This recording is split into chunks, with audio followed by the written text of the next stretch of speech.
जय सिया राम। भगवान श्री रामचंद्र जी के वन की लीलाओं का वर्णन आइए ध्यान से सुनते हैं। फिरत नारि नर अति पछिताहि, दयई दूसु देहि मन माहि। सहित विषाद परस पर कहेई, विधि कर तब उल्टे सब एहि।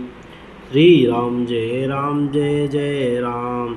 लौटते हुए वे स्त्री पुरुष बहुत ही पछताते हैं और मन ही मन देव को दोष देते हैं। परस्पर बड़े ही विषाद के साथ कहते हैं कि विधाता के सभी काम उल्टे हैं। वह विधाता बिल्कुल निरंकुश, स्वतंत्र, निर्दय और निडर है, जिसने चंद्रमा को रोगी, घटने बढ़ने वाला और कलंकी बनाया, कल्प वृक्ष को पेड़ और समुद्र को खारा बनाया। उसी ने राजकुमारों को वन में भेजा है। जब विधाता ने इनको वनवास दिया है, तब उसने भोग विलास व्यर्थ ही बनाए। जब ये बिना जूते के नंगे ही पैरों रास्ते में चल रहे हैं, तब विधाता अनेकों वाहन सवारियां व्यर्थ ही रचे। जब ये कुश और पत्ते बिछाकर जमीन पर ही पड़े रहते हैं, तब विधाता सुंदर सेज, पलंग और बिछौने किस लिए बनाता है। विधाता ने जब इनको बड़े बड़े पेड़ों के नीचे का निवास दिया, तब उज्ज्वल महलों को बना बना कर उसने व्यर्थ ही परिश्रम किया। जो ये सुंदर और अत्यंत सुकुमार होकर मुनियों केवल कल वस्त्र पहनते और जटा धारण करते हैं, तो फिर करतार विधाता ने भांति भांति के गहने और कपड़े वृथा ही बनाए।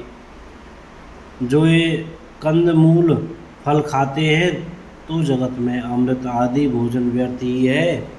कोई ये कहते हैं ये स्वभाव से ही सुंदर हैं, इनका सौंदर्य माधुर्य नित्य और स्वाभाविक है, ये अपने आप प्रकट हुए हैं, ब्रह्मा के बनाए नहीं है।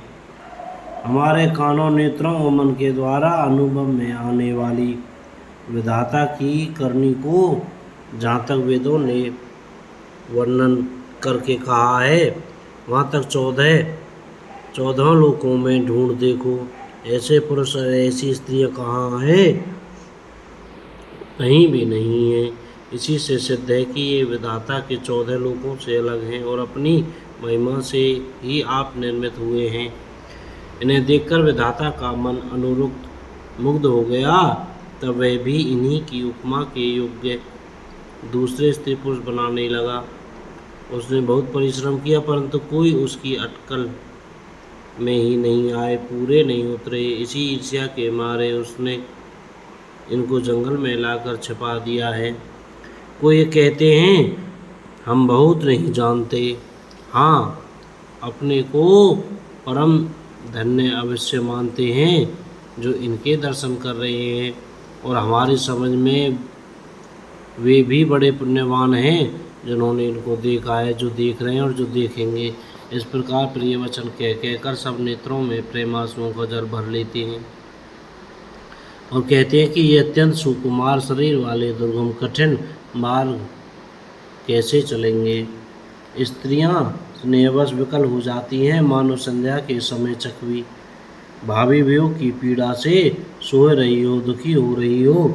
इनके चरण कमलों को कोमल तथा मार्ग को कठोर जानकर ये व्यथित हृदय से उत्तम वाणी कहती हैं।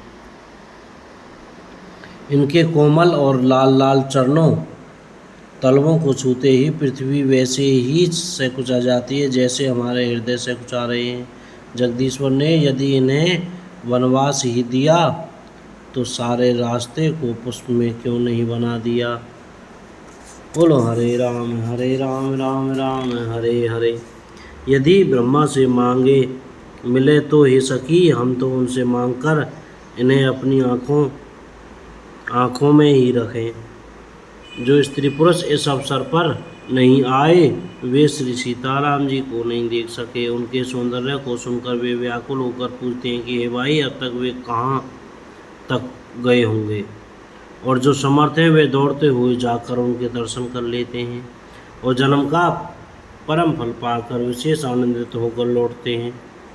गर्भवती, प्रसूता आदि अबला स्त्रियां, बच्चे और बूढ़े दर्शन न पाने से हाथ मलते और पछताते हैं। इस प्रकार जहाँ तहाँ श्री रामचंद्र जी जाते हैं वहाँ वहाँ लोग प्रेम के वश में हो जाते हैं। सूर्य कुल रूपी कुमुदनी के प्रफुल्लित करने वाले चंद्रमा स्वरूप श्री रामचंद्र जी के दर्शन कर गांव गांव में ऐसा ही आनंद हो रहा है। जो लोग वनवास दिए जाने का कुछ भी समाचार सुन पाते हैं वे राजा रानी दशरथ के कई को दोष लगाते हैं। कोई कहते हैं कि राजा बहुत ही अच्छे हैं जिन्होंने हमें अपने नेत्रों का लाभ दिया। स्त्री पुरुष सभी आपस में सीधी स्नेह भरी सुंदर बातें कर रहे हैं। कहते हैं वे माता पिता धन्य हैं जिन्होंने इन्हें जन्म दिया, वह नगर धन्य है जहाँ से ये आए हैं, वह देश पर्वत वन और गांव धन्य है और वही स्थान धन्य है जहाँ जहाँ ये जाते हैं। ब्रह्मा ने उसी को रचकर सुख पाया है जिसके ये श्री रामचंद्र जी सब प्रकार से स्नेही हैं। पथिक रूप श्री राम लक्ष्मण की सुंदर कथा सारे रास्ते और जंगल में छा गई है। जय सिया राम।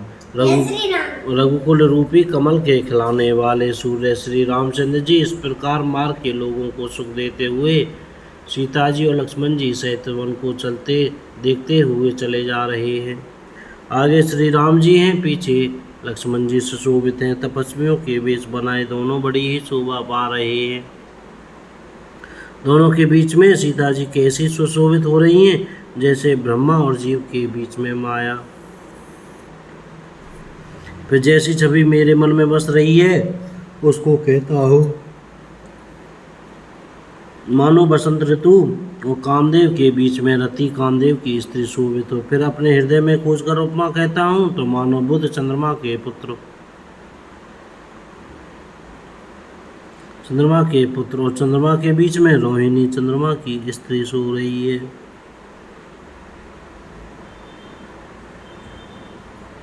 प्रभु श्री रामचंद्र जी के जमीन पर अंकित होने वाले दोनों चरण चिन्हों के बीच बीच में पैर रखती हुई सीता जी कहीं भगवान के चरण चिन्हों पर पैर न टिक जाए इस बात से डरती हुई मार्ग में चल रही हैं। और लक्ष्मण जी मर्यादा की रक्षा के लिए सीता जी और श्री रामचंद्र जी दोनों के चरण चिन्हों को बचाते हुए उन्हें दाहिने रख कर रास्ता चल रहे हैं।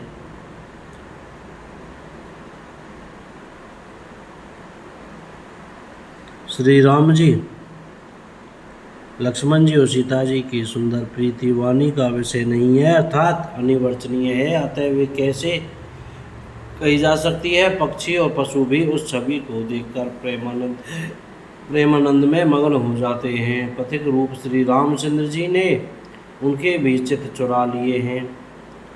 प्यारे पथिक सीता जी से दोनों भाइयों को जिन जिन लोगों ने देखा उन्होंने भव का आगम मार्ग जन्म मृत्यु रूपी संसार में भटकने का भयानक मार्ग बिना ही परिश्रम आनंद के साथ तय कर लिया, अर्थात वे आवागमन के चक्र से सहज ही छूटकर मुक्त हो गए। बोलो जय श्री राम। कोई गलती हो गई हो तो क्षमा करें।